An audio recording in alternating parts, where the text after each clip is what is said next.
Hi hello ನಮಸ್ಕಾರ friends, welcome back to my YouTube channel. ಇವತ್ತಿನ ನನ್ನ ವಿಡಿಯೋದಲ್ಲಿ ನಾನು 3 ಆರೋಗ್ಯಕರವಾದ ರೆಸಿಪೀಸ್ನ ಶೇರ್ ಮಾಡ್ತಾ ಇದ್ದೀನಿ. ಇವತ್ತು ನಾನು ಒಂದು 4 ಬಗೆಯ ತರಕಾರಿ ಸೊಪ್ಪನ್ನ ಬಳಸ್ಕೊತಾ ಇದ್ದೀನಿ. ಇವತ್ತಿನ ಅಡುಗೆಗೆ ನಾನು ಪಾಲಕ್ಕು ಹಾಗೆ ಆಲೂಗಡ್ಡೆ, ಸೋರೆಕಾಯಿ ಮತ್ತು ಹೀರೆಕಾಯಿನ ಬಳಸಿ ಅಡುಗೆನ ಮಾಡ್ತಾ ಇದ್ದೀನಿ. ಹಾಗೆ ಇದರ ಉಪಯೋಗಗಳು, ಬೆನಿಫಿಟ್ಸ್ ಕೂಡ ನಿಮಗೆ ತಿಳಿಸ್ಕೊಡ್ತೀನಿ. ಈ ತರಕಾರಿಗಳನ್ನ ಬಳಸೋದ್ರಿಂದ ನಮ್ಮ ಆರೋಗ್ಯಕ್ಕೆ ಎಷ್ಟು ಒಳ್ಳೆಯದು ಅಂತ ಕೂಡ ಈ ವಿಡಿಯೋದಲ್ಲಿ ನಿಮ್ಮ ಜೊತೆ ನಾನು ಶೇರ್ ಮಾಡ್ತೀನಿ. ಹೇಳ್ತಾರೆ ಆಲೂಗಡ್ಡೆ ಬಳಸೋದ್ರಿಂದ ವಾಯು ಆರೋಗ್ಯಕ್ಕೆ ಒಳ್ಳೆಯದಲ್ಲ ಅಂತ. ಆದರೆ ಎಲ್ಲ ತರಕಾರಿಗಳಲ್ಲೂ ಅದರದ್ದೇ ಆದ ಗುಣಗಳಿರುತ್ತೆ. ಒಳ್ಳೆ ಗುಣನೂ ಇರುತ್ತೆ, ಕೆಟ್ಟ ಗುಣನೂ ಇರುತ್ತೆ. ಅತಿಯಾಗಿ ಯಾವುದೇ ಕೂಡ ಸೇವಿಸಬಾರ್ದು. ಎಲ್ಲದಕ್ಕೂ ಒಂದು ಲಿಮಿಟ್ ಅಂತ ಇರುತ್ತೆ. ದಿನನಿತ್ಯ ಒಂದೇ ತರಕಾರಿ ತಿನ್ನೋದು ಕೂಡ ಅದು ಒಳ್ಳೆಯದಲ್ಲ.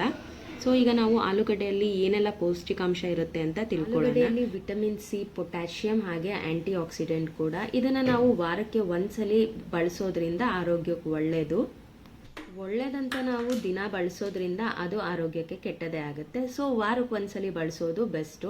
ಹಾಗೆ ನನ್ನ ಮಗಳಿಗೆ ಗ್ರೀನ್ ಡೇ ಇತ್ತು, ಏನಾದರೂ ಊಟ ಗ್ರೀನಾಗಿ ಮಾಡಿಕೊಡಿ ಅಂತ ಅವ್ರ ಮ್ಯಾಮ್ ಹೇಳಿದರು. ಸೊ ನಾನು ಪಾಲಕ್ ಹಾಕಿ ಚಪಾತಿನ ಮಾಡ್ಕೊಳ್ಳೋಣ ಅಂದ್ಕೊಂಡೆ. ಹಾಗೆ ಯೋಚನೆ ಮಾಡಿದೆ ಪರಾಟ ಮಾಡಿಕೊಟ್ಬಿಡೋಣ, ಮತ್ತು ಅವಳಿಗೆ ಪಲ್ಯ ಎಲ್ಲ ತೊಗೊಂಡೋದ್ರೆ ಬಟ್ಟೆ ಮನೆಯಲ್ಲ ತಿನ್ಕೊಂಡಿರ್ತಾರಲ್ಲ. ಸೊ ಅದಕ್ಕೆ ನಾನು ಪಾಲಕ್ ಹಾಕಿ ಆಲೂಗಡ್ಡೆ ಕೂಡ ಬಳಸ್ಕೊಂಡು ಪರಾಟನ ಮಾಡಿಕೊಂಡೆ. ಮೊದಲು ನಾನು ಒಂದು 1/4 ಕಪ್ಪಷ್ಟು ನೀರು ಹಾಕ್ಕೊಂಡು ಪಾಲಕ್ನ ಹಾಕೋತಾ ಇದ್ದೀನಿ. ನೀರು ಜಾಸ್ತಿ ಹಾಕೋಕೆ ಹೋಗಬೇಡಿ, ಸೊಪ್ಪಲ್ಲೇ ನೀರು ಬಿಡೋದ್ರಿಂದ ಒಂದು 1/4 ಕಪ್ಪಷ್ಟು ನೀರು ಹಾಕ್ಕೊಂಡ್ರೆ ಸಾಕು. ಪಾಲಕ್ನ ಚೆನ್ನಾಗಿ ತೊಳೆದು ಸ್ವಲ್ಪ ಹೊತ್ತು ನೀರಲ್ಲಿ ನೆನೆಸಿಟ್ಟಿದೆ, ಅದರಲ್ಲಿರೋ ಮಣ್ಣೆಲ್ಲ ಹೋಗಲಿ ಅಂತ. ಈಗ ಒಂದು 1/4 ಕಪ್ ನೀರು ಹಾಕಿ ಪಾಲಕ್ನ ಬೇಯೋದಕ್ಕೆ ಇಟ್ಕೊಂಡಿದ್ದೀನಿ. ಪಾಲಕ್ ಬೇಯೋಷ್ಟರಲ್ಲಿ ನಾನು ಆಲೂಗಡ್ಡೆ ಕೂಡ ಬೇಯಿಸ್ಕೊಂಡಿದ್ದೀನಿ. ಹಾಗೆ ದಿನನಿತ್ಯ ನಾನು ಕುಡಿಯೋ ಅಂಥ ಜೀರಾ ವಾಟರ್ ಕೂಡ ರೆಡಿ ಮಾಡ್ಕೊಂಡಿದ್ದೀನಿ. ಈಗ ಪರಾಟ ಮಾಡೋದಕ್ಕೆ ಹಿಟ್ಟನ್ನ ತೊಗೊಂಡಿದ್ದೀನಿ. ಇದಕ್ಕೆ ಸ್ವಲ್ಪ ಉಪ್ಪು ಹಾಕಿ ಮಿಕ್ಸ್ ಮಾಡಿ ಇಟ್ಕೊಂಡ್ಬಿಡ್ತೀನಿ. ಹಾಗೆ ಪಾಲಕ್ ಇನ್ನೂ ಬೇಯಬೇಕಲ್ಲ, ಪಾಲಕ್ ಬೇಯೋಷ್ಟರಲ್ಲಿ ನಾನು ಜೀರಾ ವಾಟರ್ನ ಕೊಟ್ಬಿಡ್ತೀನಿ. ಸ್ವಲ್ಪ ಉಲ್ಟಾ ಮಾಡ್ಕೋತಾ ಇದ್ದೀನಿ. ಕೆಳಗಡೆ ಇರೋ ಸೊಪ್ಪೆಲ್ಲ ಬೆಂದಿದೆ. ಇನ್ನು ಸುಮಾರು ನೀವು 2 ನಿಮಿಷ ಪಾಲಕ್ ಬೇಯಿಸಿದ್ರೆ ಸಾಕು. ಪಾಲಕ್ ಚೆನ್ನಾಗಿ ಬೇಗನೆ ಬೆಂದ್ಬಿಡುತ್ತೆ. ನೋಡಿ ಈಗ ಬೆಂದಿದೆ. ಇದನ್ನು ನಾನು ಸಪ್ರೇಟಾಗಿ ಒಂದು ಪ್ಲೇಟಲ್ಲಿ ತಗೋತಾ ಇದ್ದೀನಿ. ತುಂಬ ಹೊತ್ತು ಬೇಯಿಸೋಕೆ ಹೋಗಬೇಡಿ, ಕಲರ್ ಫುಲ್ ಚೇಂಜ್ ಆಗಿಬಿಡುತ್ತೆ. ಡಾರ್ಕ್ ಆಗೋದ್ರೆ ಅಷ್ಟು ಚೆನ್ನಾಗಿರೋದಿಲ್ಲ. ಈಗ ನಾನು ಕೋಲ್ಡ್ ವಾಟರ್ನ ಯೂಸ್ ಮಾಡ್ತಾ ಇದ್ದೀನಿ. ಐಸ್ ಕ್ಯೂಬ್ ಬೇಕಾದರೂ ಯೂಸ್ ಮಾಡ್ಬೋದು. ಈ ರೀತಿ ಕೋಲ್ಡ್ ವಾಟರ್ ಅಥವಾ ಐಸ್ ಕ್ಯೂಬ್ ಹಾಕೋದ್ರಿಂದ ಪಾಲಕ್ ಕಲರ್ ಚೇಂಜ್ ಆಗೋದಿಲ್ಲ. ಹಾಗೆ ಬಿಟ್ಬಿಟ್ರೆ ತುಂಬ ಡಾರ್ಕ್ ಆಗಿಬಿಡುತ್ತೆ, ಒಂಥರ ಡಾರ್ಕ್ ಗ್ರೀನ್ ಥರ ಆಗುತ್ತೆ. ಅದಕ್ಕೋಸ್ಕರ ಈಗ ನಾನು ಒಂದು ಮಿಕ್ಸಿ ಜಾರಲ್ಲಿ ಪಾಲಕ್ನ ಹಾಕ್ಕೊಂಡು ಗ್ರೈಂಡ್ ಮಾಡ್ಕೋತಾ ಇದ್ದೀನಿ. ನೋಡಿ ಎಷ್ಟು ಗ್ರೀನಿಶ್ ಆಗಿದೆ ಅಲ್ಲ. ಅದಕ್ಕೋಸ್ಕರ ಸ್ವಲ್ಪ ಕೋಲ್ಡ್ ವಾಟರ್ ಹಾಕ್ಕೊಂಡ್ರೆ ಈ ರೀತಿ ಗ್ರೀನಿಶ್ ಆಗಿರುತ್ತೆ. ಈಗ ಗೋಧಿ ಹಿಟ್ಟೊಳಗಡೆ ಈ ರುಬ್ಬಿದಂಥ ಪಾಲಕ್ನ ನಾನು ಹಾಕ್ಕೋತಾ ಇದ್ದೀನಿ. ಇದು ಗ್ರೀನ್ ಕಲರ್ ಪರಾಟ ಮಾಡೋಣ ಅಂದ್ಬಿಟ್ಟು ಈ ರೀತಿ ಮಾಡ್ಕೋತಾ ಇರೋದು. ಇದೇ ರೀತಿ ನೀವು ಆಲೂ ಪರಾಟ ನಾರ್ಮಲಾಗಿ ಕೂಡ ಮಾಡ್ಕೋಬೋದು, ಗೋಧಿ ಹಿಟ್ಟನ್ನ ಕಲಸಿಟ್ಕೊಂಡು. ಹಾಗೆ ಪಾಲಕ್ ಬಳಸೋದ್ರಿಂದ ನಮ್ಮ ದೇಹಕ್ಕೆ ಎಷ್ಟು ಒಳ್ಳೆಯದು ಅಂತ ಕೂಡ ತಿಳ್ಕೊಬಿಡೋಣ. ಪಾಲಕಲ್ಲಿ ಹೆಚ್ಚು ಐರನ್ ಇರುತ್ತೆ, ಹಾಗೆ ವಿಟಮಿನ್ ಸಿ ಇರುತ್ತೆ, ವಿಟಮಿನ್ ಇ ಇರುತ್ತೆ. ಹಾರ್ಟಿಗೆ ಹಾಗೆ ಕಣ್ಣಿಗೆ ಕೂಡ ತುಂಬಾ ಒಳ್ಳೆಯದು. ಹಾಗೆ ಇದು ಬ್ಲಡ್ ಗ್ಲೂಕೋಸ್ ಲೆವೆಲ್ನ ಕಂಟ್ರೋಲ್ ಮಾಡುತ್ತೆ. ಡಯಾಬಿಟಿಸ್ ಇರೋರಿಗೆ ತುಂಬಾ ಒಳ್ಳೆಯದು. ಹಾಗೆ ಕ್ಯಾನ್ಸರ್ನ ತಡೆಗಟ್ಟೋದಕ್ಕೆ ಕೂಡ ಇದು ಸಹಾಯ ಮಾಡುತ್ತೆ. ಹಾಗೆ ನಮ್ಮ ಮೂಳೆಗಳು ಕೂಡ ಒಳ್ಳೆಯದು. ಥೈರಾಯ್ಡ್ ಇರೋರು ಹೆಚ್ಚಾಗಿ ಪಾಲಕ್ನ ಸೇವಿಸಬೇಡಿ. ವಾರಕ್ಕೆ ಅಟ್ಲೀಸ್ಟ್ 2 ಸಲ ಆದರೂ ಪಾಲಕ್ನ ಬಳಸಿ ನೀವು ಏನಾದರೂ ಅಡುಗೆನ ಮಾಡಿ. ಸೊ ಪಾಲಕಲ್ಲಿ ತುಂಬಾ ಒಳ್ಳೆ ಗುಣಗಳಿರೋದ್ರಿಂದ. ಈಗ ನಾನು ಆಲೂಗಡ್ಡೆನ ಸಿಪ್ಪೆ ಎಲ್ಲ ಸುಲಿದು ಇಟ್ಕೋತಾ ಇದ್ದೀನಿ. ಆಲ್ರೆಡಿ ಪಾಲಕ್ ಹಾಕಿ ಗೋಧಿ ಹಿಟ್ಟನ್ನ ಕಲಸಿಟ್ಕೊಂಡಿದ್ದೀನಿ. ಈಗ ಆಲೂ ಪರಾಟಾಗೆ ಸ್ಟಫಿಂಗ್ನ ರೆಡಿ ಮಾಡ್ಕೋತಾ ಇದ್ದೀನಿ. ನಾನು 3 ಆಲೂಗಡ್ಡೆನ ಬಳಸ್ತಾ ಇದ್ದೀನಿ. ನೀವೇನಾದರೂ ನಾರ್ಮಲ್ ಪರಾಟ ಮಾಡಬೇಕು ಪಾಲಕ್ ಹಾಕ್ದಲೇ ಆದರೆ ಗೋಧಿ ಹಿಟ್ಟನ್ನ ನಾರ್ಮಲ್ ಚಪಾತಿ ಹಿಟ್ಟಿನ ಅದಕ್ಕೆ ಕಲಿಸ್ಕೋಬೇಕಾಗುತ್ತೆ. ಅದಕ್ಕೆ ಈ ರೀತಿ ಸ್ಟಫಿಂಗ್ನ ರೆಡಿ ಮಾಡ್ಕೋಬೇಕಾಗುತ್ತೆ. ನೀವು ಬರೀ ಆಲೂಗಡ್ಡೆ ಹಾಕಿ ಕೂಡ ಆಲೂ ಪರಾಟನ ಮಾಡ್ತಾರೆ. ಬಟ್ ನನಗೆ ಆಲೂಗಡ್ಡೆ ಈರುಳ್ಳಿ ಹಾಕಿ ಮಾಡೋ ಪರಾಟ ಇಷ್ಟ ಆಗುತ್ತೆ. ಸೊ ಅದಕ್ಕೆ ನಾನು ಯಾವಾಗಲೂ ಆಲೂಗಡ್ಡೆ ಜೊತೆ ಈರುಳ್ಳಿ ಕೂಡ ಯೂಸ್ ಮಾಡ್ಕೋತೀನಿ. ಈಗ ಆಲೂಗಡ್ಡೆ ಸ್ಮ್ಯಾಶ್ ಮಾಡ್ಕೊಂಡು ಸುಮಾರು 1 ಟೀ ಸ್ಪೂನಷ್ಟು ಉಪ್ಪನ್ನ ಹಾಕ್ಕೊಂಡಿದ್ದೀನಿ. ಸ್ವಲ್ಪ ಅರಶಿನ, ಖಾರದ ಪುಡಿ ಸ್ವಲ್ಪ ಹಾಕ್ಕೋತಾ ಇದ್ದೀನಿ. ಮೆಣಸಿನ್ಕಾಯಿ ಕೂಡ ಹಾಕೋದ್ರಿಂದ. ಧನಿಯಾ ಪುಡಿನ ಹಾಕ್ಕೋತಾ ಇದ್ದೀನಿ, ಪೆಪ್ಪರ್ ಪೌಡರು. ಹಾಗೆ ಇದು ನಾನು ಜೀರಾ ವಾಟರ್ ಮಾಡ್ಕೊಂಡಿದ್ನಲ್ಲ, ಆ ಜೀರಿಗೆನ ವೇಸ್ಟ್ ಮಾಡ್ತಾಯಿಲ್ಲ. ಸೊ ಅದನ್ನು ಕೂಡ ಹಾಕ್ಕೋತಾ ಇದ್ದೀನಿ. ನೀವು ಬೇರೆ ಜೀರಿಗೆ ಕೂಡ ಎಕ್ಸ್ಟ್ರಾ ಆ್ಯಡ್ ಮಾಡ್ಕೋಬೋದು. ಈಗ ನಾನು ಈರುಳ್ಳಿ, ಮೆಣಸಿನ್ಕಾಯಿ ಹಾಗೆ ಕರ್ಬೇವಿನ ಸೊಪ್ಪು ಸಣ್ಣದಾಗಿ ಕಟ್ ಮಾಡಿ ಹಾಕೋತಾ ಇದ್ದೀನಿ. ಕೊತ್ತಂಬರಿ ಸೊಪ್ಪಿದ್ರೆ ಕೊತ್ತಂಬರಿ ಕೂಡ ಹಾಕೋಬೋದು, ನನ್ನ ಹತ್ರ ಇರಲಿಲ್ಲ. ಈಗ ಇದನ್ನೆಲ್ಲ ಚೆನ್ನಾಗಿ ಮಿಕ್ಸ್ ಮಾಡ್ಕೊಳ್ಳೋಣ. ಸ್ವಲ್ಪ ಗರಂ ಮಸಾಲಾನ ಹಾಕ್ಕೋತಾ ಇದ್ದೀನಿ. ನಾನು ಎವರೆಸ್ಟ್ ಗರಂ ಮಸಾಲ ಯೂಸ್ ಮಾಡ್ಕೋತಾ ಇದ್ದೀನಿ. ಮನೆಯಲ್ಲಿ ಗರಂ ಮಸಾಲ ಮಾಡ್ಕೋಬೇಕು. ನೆಕ್ಸ್ಟು ನಾನು ಯಾವಾಗಾದರೂ ಫ್ರೀ ಇದ್ದಾಗ ಗರಂ ಮಸಾಲಾನ ಮಾಡ್ಕೋತೀನಿ. ಈಗ ಇದನ್ನು ಚೆನ್ನಾಗಿ ಮಿಕ್ಸ್ ಮಾಡ್ಕೊಂಡಾಯಿತು. ಈಗ ಪರಾಟನ ಮಾಡ್ಕೋತಾ ಇದ್ದೀನಿ. ಮುಂಚೆಲ್ಲ ನಾನು ಶೆಲ್ಫ್ ಮೇಲೆ ಡೈರೆಕ್ಟಾಗಿ ಚಪಾತಿನ ಮಾಡ್ಕೋತಾ ಇದ್ದೆ. ಇವಾಗ ಈ ಸ್ಟಿಕ್ಕರ್ ಹಾಕಿರೋದ್ರಿಂದ ಇದ್ರ ಮೇಲೆ ಮಾಡೋಕ್ಕಾಗಲ್ವಲ್ಲ, ಅದಕ್ಕೆ ಈ ರೀತಿ ಪ್ಲೇಟ್ನ ಇಟ್ಕೊಂಡು ಮಾಡ್ಕೋತಾ ಇದ್ದೀನಿ. ಒಂದು ಕಲ್ಲು ತೊಗೋಬೇಕು, ಇನ್ನೂ ನಂಗೆ ಸಿಕ್ಕಿಲ್ಲ. ಹೊರಗಡೆ ಹೋದರೆ ಚಪಾತಿ ಮಾಡ್ತಾರಲ್ಲ ಆ ಥರ ಕಲ್ಲು ತೊಗೊಳ್ಳೋಣ ಅಂದ್ಕೊಂಡಿದ್ದೀನಿ. ಈಗ ನಾನು ಚಪಾತಿ ಈ ರೀತಿ ಲಟ್ಟಿಸ್ಕೋತಾ ಇದ್ದೀನಿ. ಸ್ವಲ್ಪ ಕ್ವಾಂಟಿಟಿ ಜಾಸ್ತಿ ತೊಗೋಬೇಕು. ನೀವು ನಾರ್ಮಲ್ ಚಪಾತಿಗೆ ಎಷ್ಟು ತೊಗೋತೀರಲ್ಲ ಹಿಟ್ಟು, ಅದಕ್ಕಿಂತ ಸ್ವಲ್ಪ ಜಾಸ್ತಿ ತೊಗೊಂಡಿದ್ದೀನಿ. ಏಕೆಂದರೆ ಪರಾಟಾಗೆ ಸ್ಟಫಿಂಗ್ ಎಲ್ಲ ಮಾಡ್ತೀವಲ್ಲ ಅದಕ್ಕೋಸ್ಕರ. ಕೆಲವರು ಸ್ವಲ್ಪ ಒತ್ಕೊಂಡು ಅದನ್ನು ಫುಲ್ ರೌಂಡ್ ಮಾಡಿಬಿಟ್ಟು ಪರಾಟ ಮಾಡೋಕ್ಕೆ ಹೋಗ್ತಾರೆ. ನಾನು ಮುಂಚೆ ಆ ಥರ ಮಾಡಬೇಕಾದ್ರೆ ಕಿತ್ತೋಗ್ತಿತ್ತು. ಅದಕ್ಕೋಸ್ಕರ ನಾನು ಇದೇ ರೀತಿ ಮಾಡ್ತೀನಿ, ಒಂಚೂರು ಕಿತ್ತೋಗೋದಿಲ್ಲ ಅಂತ. ಪೂರ್ತಿ ಚಪಾತಿನ ಫುಲ್ ಒತ್ಕೊಂಡು ಬಿಡ್ತೀನಿ. ಅದಾದಮೇಲೆ ಇದನ್ನು ಕಂಪ್ಲೀಟಾಗಿ ಈ ರೀತಿ ಕವರ್ ಮಾಡ್ಕೋತೀನಿ. ಮೋದಕ ಎಲ್ಲ ಮಾಡಬೇಕಾದ್ರೆ ಯಾವ ರೀತಿ ಕವರ್ ಮಾಡ್ಕೋತಾರಲ್ಲ ಆ ಥರ ಸ್ವಲ್ಪನೇ ಈ ರೀತಿ ಹಿಡ್ದು ತುದಿನ ಎಕ್ಸ್ಟ್ರಾ ಆಗುತ್ತಲ್ಲ, ತುದಿಯಲ್ಲಿ ಒಂಚೂರು ಎಕ್ಸ್ಟ್ರಾ ಇರೋದನ್ನ ಅದು ಸ್ವಲ್ಪ ತೆಗಿಬೇಕಾಗುತ್ತೆ. ಫುಲ್ ರೌಂಡ್ ಮಾಡೋದಕ್ಕೆ ಹೋಗಲ್ಲ ನಾನು, ಇದನ್ನು ಹಾಗೆ ಒತ್ಬಿಡ್ತೀನಿ. ಈ ಥರ ಒತ್ತೋದ್ರಿಂದ ಈಸಿ ಆಗುತ್ತೆ ಅಂತ. ನೀವು ಒಂದ್ಸಲಿ ಟ್ರೈ ಮಾಡಿ ನೋಡಿ. ನೀವೇನಾದರೂ ಪರಾಟ ಮಾಡಬೇಕಾದ್ರೆ ಕಿತ್ತೋಗ್ತಾ ಇದ್ದರೆ ಈ ಥರ ಮಾಡಿ ನೋಡಿ, ಕಿತ್ತೋಗೋದಿಲ್ಲ. ಈಗ ಇದನ್ನು ಲಟ್ಟಿಸ್ಬೇಕಾದ್ರೆ ನಾನು ಮೇಲ್ಗಡೆ ಹಿಟ್ಟೆಲ್ಲ ಒಂದು ಕಡೆ ಮಾಡಿ ತೆಗೆದ್ನಲ್ಲ, ಅದು ಕೆಳಗಡೆ ಹೋಗೋ ರೀತಿ ಹಾಕ್ಕೋಬೇಕಾಗುತ್ತೆ. ಏಕೆಂದರೆ ಮೇಲ್ಗಡೆ ನಾವು ಪ್ರೆಷರ್ ಜಾಸ್ತಿ ಕೊಡಲ್ವಲ್ಲ, ಕೆಳಗಡೆ ಉಲ್ಟಾ ಮಾಡಿದಾಗ ಕಿತ್ತೋಗ್ಬಿಡುತ್ತೆ ಅಂದ್ಬಿಟ್ಟು ಈ ರೀತಿ ಪ್ಲೇನ್ ಯಾವ ಕಡೆ ಇರುತ್ತಲ್ಲ ಆ ಕಡೆ ಮೇಲೆ ಇಟ್ಕೊಂಡು ಒತ್ಕೋತೀನಿ. ಸ್ವಲ್ಪ ಲೈಟ್ ಪ್ರೆಷರ್ ಕೊಟ್ಟು ಒತ್ತಬೇಕಾಗುತ್ತೆ. ತುಂಬ ಪ್ರೆಷರ್ ಹಾಕಿದ್ರೆ ಇದು ಸ್ಟಫಿಂಗ್ ಎಲ್ಲ ಆಚೆ ಬಂದುಬಿಡುತ್ತೆ. ನಿಧಾನಕ್ಕೆ ಒತ್ಕೊಳ್ಳಿ. ಈಗ ಪರಾಟ ಸ್ವಲ್ಪ ಬೆಂದಾದಮೇಲೆ ಟರ್ನ್ ಮಾಡ್ಕೊಂಡು ಆಯಿಲ್ ಅಥವಾ ತುಪ್ಪನ ಹಾಕ್ಕೋಬೇಕಾಗತ್ತೆ. ಇದನ್ನು ಚೆನ್ನಾಗಿ ಬೇಯಿಸ್ಕೋಬೇಕಾಗುತ್ತೆ. ಸ್ವಲ್ಪ ದಪ್ಪ ಮಾಡಿರ್ತೀವಲ್ಲ ಅದಕ್ಕೋಸ್ಕರ ಸ್ವಲ್ಪ ಜಾಸ್ತಿ ಹೊತ್ತು ಬೇಯಿಸ್ಬೇಕಾಗತ್ತೆ.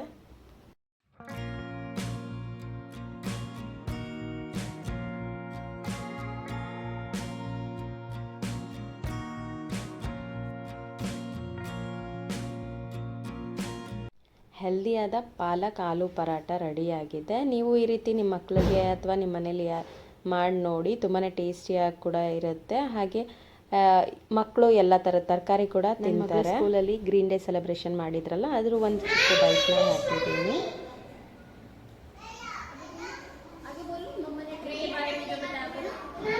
ಎಲ್ಲರೂ ಗ್ರೀನ್ ಡ್ರೆಸ್ ಹಾಕ್ಕೊಂಡಿದ್ರು, ತುಂಬಾ ಚೆನ್ನಾಗಿತ್ತು. ಈಗ ನಾನು ಮಧ್ಯಾಹ್ನದ ಲಂಚ್ ರೆಸಿಪಿನ ಶೇರ್ ಮಾಡ್ತಾ ಇದ್ದೀನಿ. ಸೋರೆಕಾಯಿ ಹಾಕಿ ಸೋರೆಕಾಯಿ ಮಜ್ಜಿಗೆ ಹುಳಿನ ಮಾಡ್ಕೊಂಡಿದ್ದೆ. ಮಜ್ಜಿಗೆ ಸಾಂಬಾರು ಅಂತ ಕೂಡ ಹೇಳ್ತಾರೆ.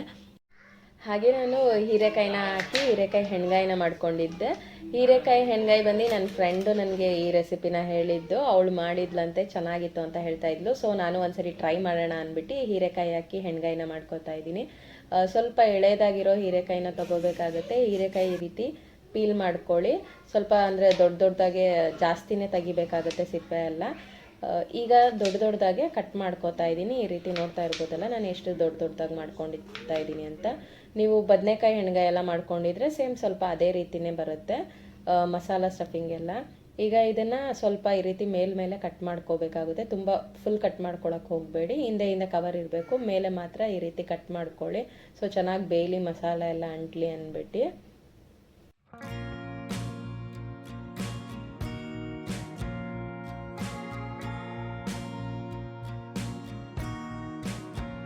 ಈಗ ಒಂದು ಪ್ಯಾನ್ ಇಟ್ಕೊಂಡು ಸ್ವಲ್ಪ ಆಯಿಲ್ನ ಹಾಕೋತಾ ಇದ್ದೀನಿ. ಈಗ ಹೀರೆಕಾಯಿನ ಈ ರೀತಿ ಫ್ರೈ ಮಾಡಬೇಕಾಗತ್ತೆ. ಹೀರೆಕಾಯಿ ಕಂಪ್ಲೀಟಾಗಿ ಫ್ರೈ ಮಾಡಬೇಕು.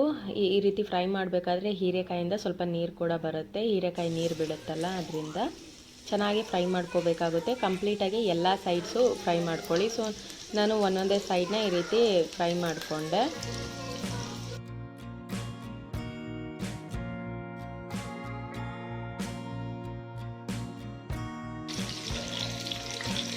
ಹೀರೆಕಾಯಿನ ಲೋ ಫ್ಲೇಮಲ್ಲಿ ಫ್ರೈ ಮಾಡ್ಕೋತಾ ಇದ್ದೀನಿ. ಗೋಧಿ ಹಿಟ್ಟು ಖಾಲಿಯಾಗಿತ್ತು. ಗೋಧಿ ಹಿಟ್ಟು ತಂದಿದ್ನಲ್ಲ, ಅದು ಜಲ್ಸಿಟ್ಟಿರಲಿಲ್ಲ. ಸೊ ಈಗ ಎಷ್ಟು ಬೇಕೋ ಅಷ್ಟು ಮಾತ್ರ ಜಲ್ಲಿಸ್ಕೋತಾ ಇದ್ದೀನಿ. ನಾನು ಮಲ್ಟಿಗ್ರೇನ್ಸ್ನ ಯೂಸ್ ಮಾಡ್ಕೊಂಡು ಗೋಧಿ ಹಿಟ್ಟನ್ನ ಮಾಡ್ಕೊಳ್ಳೋದು. ಇಲ್ಲಿ ಮಿಲ್ಲಿದೆ, ಮಿಲ್ ಹತ್ರನೇ ಹೋಗಿ ಗೋಧಿ ಹಿಟ್ಟನ್ನ ಮಾಡಿಸ್ಕೋತೀವಿ. ನೋಡಿ, ಹೀರೆಕಾಯಿ ಚೆನ್ನಾಗಿ ಬೆಂದಿದೆ, ನೀರೆಲ್ಲ ಬಿಡ್ತಾ ಇದೆ. ಎಲ್ಲ ಸೈಡು ಬೇಯಬೇಕು, ಇಲ್ಲಾಂದರೆ ಬಾಯಿಗೆ ಹಣ್ಣಿಗೆ ಸಿಗ್ತಾ ಇರುತ್ತೆ. ಈಗ ಇದನ್ನು ಒಂದು ಪ್ಲೇಟಲ್ಲಿ ಎತ್ತಿಟ್ಕೋತಾ ಇದ್ದೀನಿ. ಇದು ನೀರೆಲ್ಲ ಬಿಟ್ಟಿದೆಯಲ್ಲ, ಇದನ್ನು ನಾನು ಚೆಲ್ಲೋದಕ್ಕೆ ಹೋಗೋದಿಲ್ಲ. ಇದನ್ನೇ ನಾನು ನೆಕ್ಸ್ಟ್ ಫ್ರೈ ಮಾಡೋದಕ್ಕೆಲ್ಲ ಬಳಸ್ಕೋತೀನಿ. ಸ್ವಲ್ಪ ಜಾಸ್ತಿನೇ ಆಯಿಲೆಲ್ಲ ನೀರೆಲ್ಲ ಬಿಟ್ಟಿತ್ತಲ್ಲ, ಅದೆಲ್ಲ ಎತ್ತಿಟ್ಕೊಂಡೆ ಒಂದು ಗ್ಲಾಸಲ್ಲಿ. ಈಗ ನಾನು ಒಂದು ಪ್ಯಾನಲ್ಲಿ ಸ್ವಲ್ಪ ಎಣ್ಣೆ, ಹಾಗೆ ಬೆಳ್ಳುಳ್ಳಿ, ಶುಂಠಿ, 2 ಹಸಿಮೆಣ್ಸಿನ್ಕಾಯಿನ ಹಾಕ್ಕೋತಾ ಇದ್ದೀನಿ. ಮೆಣಸಿನ್ಕಾಯಿ ಈ ರೀತಿ ಮುರಿದೇ ಹಾಕಿ, ಇಲ್ಲಾಂದರೆ ಸಿಡಿಯುತ್ತೆ ಆಯಿಲಲ್ಲಿ ಫ್ರೈ ಮಾಡಬೇಕಾದ್ರೆ. ಒಂದು ಈರುಳ್ಳಿನ ಈ ರೀತಿ ಉದ್ದುದ್ದವಾಗಿ ಕಟ್ ಮಾಡಿ ಹಾಕ್ಕೋತಾ ಇದ್ದೀನಿ. ಸ್ವಲ್ಪ ಚೆನ್ನಾಗಿ ಫ್ರೈ ಮಾಡ್ಕೊಳ್ಳಿ. ಈರುಳ್ಳಿ ಸ್ವಲ್ಪ ಫ್ರೈ ಆದಮೇಲೆ ಒಂದು ಚಿಕ್ಕ ಟೊಮ್ಯಾಟೋನ ಕಟ್ ಮಾಡಿ ಹಾಕ್ಕೋತಾ ಇದ್ದೀನಿ. ಟೊಮ್ಯಾಟೊ ಇಲ್ಲ ಅಂದರೆ ನೀವು ಸ್ವಲ್ಪ ಹುಣಸೆಹಣ್ಣು ಕೂಡ ಹಾಕ್ಕೋಬೋದು, ಬಟ್ ಹುಣಸೆಹಣ್ಣು ಹಾಕೋಂಗಿದ್ರೆ ಸ್ವಲ್ಪ ಹುಣಸೆಹಣ್ಣು ಹಾಕ್ಕೊಳ್ಳಿ. ಆದರೆ ಒಂದು ಟೊಮ್ಯಾಟೊ ಸಾಕು, ಸೊ ಟೊಮ್ಯಾಟೊನೇ ಬಳಸ್ಕೊಳ್ಳಿ. ಟೊಮ್ಯಾಟೊ ಇಲ್ಲ ಅಂದರೆ ಮಾತ್ರ ಹುಣಸೆಹಣ್ಣು ಹಾಕ್ಕೊಳ್ಳಿ. ಒಂದು ಸ್ವಲ್ಪ ಕಾಯಿನ ಹಾಕ್ಕೋತಾ ಇದ್ದೀನಿ. ಕಾಯಿ ತುರಿದು ಕೂಡ ಹಾಕ್ಕೋಬೋದು. ನನ್ನ ತುರಿಮಣೆ ತುಂಬ ಹಳೇದಾಗಿತ್ತು, ಅದಕ್ಕೋಸ್ಕರ ನಾನು ಇದೇ ರೀತಿ ಕಟ್ ಮಾಡಿ ಹಾಕ್ಕೋತಾ ಇದ್ದೀನಿ.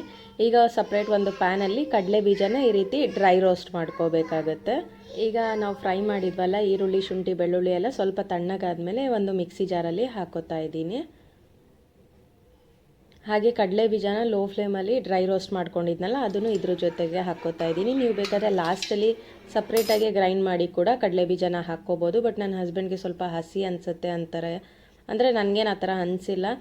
ಫ್ರೈ ಮಾಡ್ತೀವಲ್ಲ ಅದರಿಂದ ಹಸಿಯಾಗೇನು ಇರಲ್ಲ, ಬಟ್ ಆದ್ರೂ ಇವ್ರಿಗೆ ಇಷ್ಟ ಆಗಲ್ಲ. ಅದಕ್ಕೋಸ್ಕರ ನಾನು ಒಂದೇ ಸಲ ಈ ರೀತಿ ಹಾಕ್ಕೊಂಡು ಗ್ರೈಂಡ್ ಮಾಡ್ಕೋತಾ ಇದ್ದೀನಿ.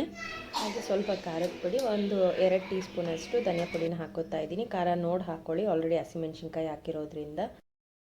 ಈಗ ಅದನ್ನು ಗ್ರೈಂಡ್ ಮಾಡಿ ಇಟ್ಕೊಳ್ಳೋಣ. ಅದೇ ಪ್ಯಾನಲ್ಲಿ ಒಂದು 2-3 ಟೀ ಸ್ಪೂನಷ್ಟು ಎಣ್ಣೆನ ಹಾಕ್ಕೋತಾ ಇದ್ದೀನಿ. ಸ್ವಲ್ಪ ಜೀರಿಗೆನ ಹಾಕ್ಕೋತಾ ಇದ್ದೀನಿ, 1 ಟೀ ಸ್ಪೂನಷ್ಟು. ಒಂದು 2 ಕಡ್ಡಿಯಷ್ಟು ಕರ್ಬೇವಿನ ಸೊಪ್ಪನ್ನ ಹಾಕ್ಕೋತಾ ಇದ್ದೀನಿ. ಸಣ್ಣದಾಗಿ ಹಚ್ಚಿರೋ ಒಂದು ಈರುಳ್ಳಿನ ಹಾಕಿ ಈ ರೀತಿ ಫ್ರೈ ಮಾಡ್ಕೋತಾ ಇದ್ದೀನಿ. ಬ್ರೌನ್ ಆಗಿದ ತಕ್ಷಣ ಈಗ ನಾವು ಹುರಿದಿಟ್ಕೊಂಡಿದ್ವಲ್ಲ ಹೀರೆಕಾಯಿನ ಆಯಿಲಲ್ಲಿ ಫ್ರೈ ಮಾಡಿಟ್ಕೊಂಡಿದ್ನ ಇದ್ರೊಳಗಡೆ ಹಾಕಿ ಇನ್ನು ಸ್ವಲ್ಪ ಹೊತ್ತು ಫ್ರೈ ಮಾಡ್ಕೋಬೇಕಾಗುತ್ತೆ. ಹೀರೆಕಾಯಿ ಚೆನ್ನಾಗಿ ಬೇಯಬೇಕಾಗುತ್ತೆ, ಸಿಪ್ಪೆ ಎಲ್ಲ, ಇಲ್ಲಾಂದರೆ ಟೇಸ್ಟ್ ಚೆನ್ನಾಗಿರೋದಿಲ್ಲ. ಈಗ ಸ್ವಲ್ಪ ಉಪ್ಪು ಮತ್ತು ಅರಿಶಿನ ಹಾಕ್ಕೋತಾ ಇದ್ದೀನಿ. ಉಪ್ಪು ಟೇಸ್ಟ್ ನೋಡಿ ಹಾಕ್ಕೊಳ್ಳಿ. ಸುಮಾರು 1 ಟೀ ಸ್ಪೂನಷ್ಟು ಉಪ್ಪು, ಹಾಗೆ 1/4 ಟೀ ಸ್ಪೂನಷ್ಟು ಅರಿಶಿನ ಹಾಕ್ಕೋಬೇಕಾಗುತ್ತೆ. ಚೆನ್ನಾಗಿ ಫ್ರೈ ಮಾಡ್ಕೊಳ್ಳಿ. ಸೋರೆಕಾಯಿ ಈರುಳ್ಳಿ ಜೊತೆನೂ ಚೆನ್ನಾಗಿ ಫ್ರೈ ಆಗಬೇಕು. ಆದಮೇಲೆ ನಾವು ಗ್ರೈಂಡ್ ಮಾಡಿ ಇಟ್ಕೊಂಡಿದ್ವಲ್ಲ ಇದನ್ನು ಮಿಕ್ಸ್ ಮಾಡ್ಕೊಳ್ಳೋಣ. ಇದನ್ನು ಹಾಕಿ ಸ್ವಲ್ಪ ಚೆನ್ನಾಗೇ ಮಿಕ್ಸ್ ಮಾಡ್ಕೋಬೇಕಾಗುತ್ತೆ. ಮಸಾಲ ಎಲ್ಲ ಚೆನ್ನಾಗಿ ಬೇಯಿಸ್ಬೇಕಾಗುತ್ತೆ. ಕಲರ್ ಚೇಂಜ್ ಆಗೋವರೆಗೂ ಸ್ವಲ್ಪ ನೀರನ್ನ ಆ್ಯಡ್ ಮಾಡ್ಕೊಳ್ಳಿ, ಜಾಸ್ತಿ ನೀರನ್ನ ಹಾಕೋಕ್ಕೆ ಹೋಗಬೇಡಿ.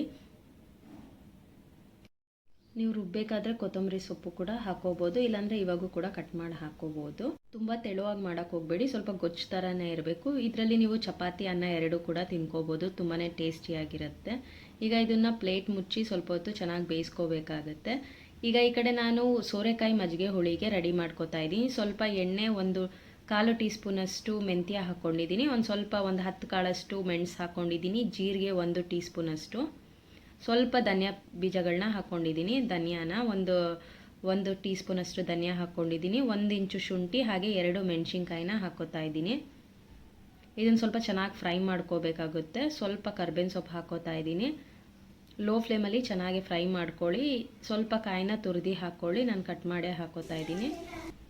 ಆಮೇಲೆ ಕಡಲೆ ಮತ್ತು ಅಕ್ಕಿನ ನೆನೆಸಿಟ್ಟಿದ್ದೆ. ಸುಮಾರು 1 ಟೀ ಸ್ಪೂನಷ್ಟು ಅಕ್ಕಿ, ಹಾಗೆ ಒಂದು ಅರ್ಧ ಟೀ ಸ್ಪೂನಷ್ಟು ಕಡಲೆನ ನೆನೆಸಿಟ್ಟಿದ್ದೆ. ಇದನ್ನು ಹಾಕಿ ಚೆನ್ನಾಗಿ ಫ್ರೈ ಮಾಡ್ಕೋತಾ ಇದ್ದೀನಿ. ಈಗ ನೋಡಿ, ಈ ಕಡೆ ನಾನು ಹೀರೆಕಾಯಿ ಹೆಣ್ಗಾಯಿ ಮಾಡಿದ್ನಲ್ಲ ಇದು ಬೇಯ್ತಾ ಇದೆ. ಲೋ ಫ್ಲೇಮಲ್ಲೇ ಇಟ್ಟಿದ್ದೀನಿ, ಚೆನ್ನಾಗಿ ಬೇಯಬೇಕು. ಇದು ಇನ್ನು ಸ್ವಲ್ಪ ಬೇಯಬೇಕು. ಸೊ ಪ್ಲೇಟ್ ಮುಚ್ಚಿ ಇನ್ನು ಸ್ವಲ್ಪ ಹೊತ್ತು ಬಿಡೋಣ. ಇದು ಬೇಯಬೇಕಾದ್ರೆ ಹಾಗೆ ಕಲರ್ ಕೂಡ ಚೇಂಜ್ ಆಗುತ್ತೆ. ಕಾಶ್ಮೀರಿ ರೆಡ್ ಚಿಲ್ಲಿ ಪೌಡರ್ ಅಥವಾ ಬ್ಯಾಡಗಿ ಮೆಣಸಿನ್ಕಾಯಿ ಪುಡಿನ ಬಳಸ್ಕೊಂಡ್ರೆ ರೆಡ್ಡಾಗಿ ಇನ್ನೂ ಚೆನ್ನಾಗಿರುತ್ತೆ ನೋಡೋದಕ್ಕೆ ಗ್ರೇವಿ. ಈಗ ಇದು ಮಜ್ಜಿಗೆ ಸಾರಿಗೆ ನಾನು ಇದನ್ನು ರುಬ್ಕೋತಾ ಇದ್ದೀನಿ. ಸ್ವಲ್ಪ ತಣ್ಣಗಾದ್ಮೇಲೆ ಈ ಧನಿಯಾ ಎಲ್ಲ ಹಾಕಿ ಹುರ್ಕೊಂಡಿದ್ವಲ್ಲ ಇದನ್ನು ಒಂದು ಮಿಕ್ಸಿಯಲ್ಲಿ ಹಾಕಿ ಗ್ರೈಂಡ್ ಮಾಡ್ಕೋಬೇಕು. ಇದರೊಳಗಡೆನೆ ಮೊಸರನ್ನ ಆ್ಯಡ್ ಮಾಡ್ಕೋತಾ ಇದ್ದೀನಿ. ಈ ರೀತಿ ಮೊಸರು ಆ್ಯಡ್ ಮಾಡೋದ್ರಿಂದ ಬೇಗ ಮಜ್ಜಿಗೆ ಸಾರು ಹುಳಿ ಬರೋದಿಲ್ಲ ಅಂತ ಇದ್ರ ಜೊತೆನೇ ಹಾಕಿ ನಾನು ಮಿಕ್ಸ್ ಮಾಡ್ಕೋತಾ ಇದ್ದೀನಿ. ನೋಡಿ, ಈಗ ಕಲರ್ ಚೇಂಜ್ ಆಗಿದೆ ಅಲ್ಲ, ಈ ರೀತಿ ಗಟ್ಟಿಯಾಗಿ ಆಗಬೇಕು. ಹಾಗೆ ಕಲರ್ ಕೂಡ ಚೇಂಜ್ ಆಗುತ್ತೆ. ಮಸಾಲ ಎಲ್ಲ ಚೆನ್ನಾಗಿ ಬೇಯಬೇಕು, ಹಸಿ ವಾಸನೆ ಹೋಗೋವರೆಗೂ ಹುರ್ಕೋಬೇಕಾಗತ್ತೆ. ಈಗ ನಾನು ಮಜ್ಜಿಗೆ ಸಾರಿಗೆ ಸೋರೆಕಾಯಿನ ಹಾಕ್ಕೋತಾ ಇದ್ದೀನಿ. ಸುಮಾರು ಒಂದು ಅರ್ಧ ಸೋರೆಕಾಯಿನ ತೊಗೊಂಡಿದ್ದೀನಿ. ನೀವು ಎಷ್ಟು ಬೇಕೋ ಅಷ್ಟು ನೋಡಿ ಮಾಡ್ಕೊಳ್ಳಿ. ನಾನು ಇಬ್ಬರಿಗೆ ಮಾಡ್ಕೋತಾ ಇದ್ದೀನಲ್ಲ, ಅದಕ್ಕೋಸ್ಕರ ಅರ್ಧ ಸೋರೆಕಾಯಿನ ಹಾಕ್ಕೋತಾ ಇದ್ದೀನಿ. ಸೋರೆಕಾಯಿ ಈ ರೀತಿ ಸ್ವಲ್ಪ ದೊಡ್ಡ ಪೀಸಸ್ ಆಗಿ ಮಾಡ್ಕೋಬೇಕು, ಸ್ವಲ್ಪ ಬಾಯಿಗೆ ಸಿಗೋ ಥರನೇ ಇರಬೇಕು. ನೋಡಿ, ಈ ಸೈಜಲ್ಲಿ ನಾನು ಸೋರೆಕಾಯಿನ ಕಟ್ ಮಾಡ್ಕೊಂಡಿದ್ದೀನಿ. ಇನ್ನೂ ದೊಡ್ಡದಾಗಿ ಕೂಡ ಹಾಕ್ಕೋಬೋದು, ಸ್ವಲ್ಪ ಚೆನ್ನಾಗಿರುತ್ತೆ ಅಂದ್ಬಿಟ್ಟು ನಾನು ಮೀಡಿಯಮ್ ಸೈಜಲ್ಲಿ ಕಟ್ ಮಾಡಿದ್ದೀನಿ. ಈಗ ಒಂದು 2 ಟೇಬಲ್ ಸ್ಪೂನಷ್ಟು ಎಣ್ಣೆ ಹಾಕ್ಕೋತಾ ಇದ್ದೀನಿ. ಸ್ವಲ್ಪ ಸಾಸಿವೆ, ಜೀರಿಗೆ, ಹಾಗೆ ಕರ್ಬೇವಿನ ಸೊಪ್ಪನ್ನ ಹಾಕ್ಕೋತಾ ಇದ್ದೀನಿ. 2 ಒಣಮೆಣಸಿನ್ಕಾಯಿನ ಈ ರೀತಿ ಕಟ್ ಮಾಡಿ ಹಾಕ್ಕೋತಾ ಇದ್ದೀನಿ. ಮಜ್ಜಿಗೆ ಸಾರು ಸ್ವಲ್ಪ ಖಾರ ಕಡಿಮೆನೇ ಇರಬೇಕು, ತುಂಬ ಖಾರ ಜಾಸ್ತಿ ಹಾಕೋಕ್ಕೆ ಹೋಗಬೇಡಿ. ಮೆಣಸೆಲ್ಲ ಹಾಕಿರೋದ್ರಿಂದ ಈಗ ನಾನು ಸೋರೆಕಾಯಿನ ಹಾಕೋತಾ ಇದ್ದೀನಿ. ಸೋರೆಕಾಯಿ ಎಣ್ಣೆಯಲ್ಲಿ ಚೆನ್ನಾಗಿ ಫ್ರೈ ಮಾಡ್ಕೋಬೇಕಾಗುತ್ತೆ. ಸ್ವಲ್ಪ ಒಂದು 50% ಎಣ್ಣೆಲೇ ಇದು ಸೋರೆಕಾಯಿ ಬೇಯಬೇಕಾಗತ್ತೆ. ಈಗ ಸ್ವಲ್ಪ ಉಪ್ಪು ಮತ್ತು ಅರಿಶಿನ ಹಾಕೋತಾ ಇದ್ದೀನಿ.